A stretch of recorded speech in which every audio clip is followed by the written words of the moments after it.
anigoo ah magacayga Sayid Cali Usmaan Cabdi oo magaalada dhexdeeda waxay igu soo gaareen jaran ka soo dhacay sinta boodada waxay iga soo gaareen aan soo jabay si dhaqsi aan leeyahay soo orday isbitaalka kalkaal laga keenay oo qaybta lafaha Dr. Maxamed Xasan iyo tiimkiisa si gacmo furan igu soo dhaweeyeen dhanka dhayada xageeda hadii la yiraahdo dhanka daawasiinta xageeda hadii la yiraahdo waa mahsan yihiin haddana waa fiicana boqolkiiba waa nin caadi oo magaaladiisa wax alaal wixii oo u baahda ka soo doon kara hadda waa ahay waa mahsan yihiin isbitaalka kalkaal sidiisa Assalamu alaikum.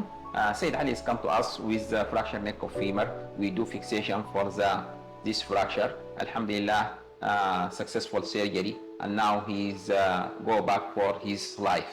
waxaan soo booqday bukaan la yiraahdo Said Ali oo dhaawac ka soo gaaray sinta oo jab ah waxaan u sameynay qaliin kadib xaalkiisa alxamdulillah hadda aad u fiican yahay wuxuu soo booqday soo caadi lugihiisa ku socdo alxamdulillah qaliinka waxa uu sameeyay Dr. Maxamed Xasan dhakhtarku wuxuu leeyahay khibrad ah 13 sano dhaawacyada soo gaara lafaha waxaan bulshada Soomaaliyeed ku soo dhaweynaynaa isbitaalka kalkaal mar kale waxaan leenahay soo dhawaada insha Allah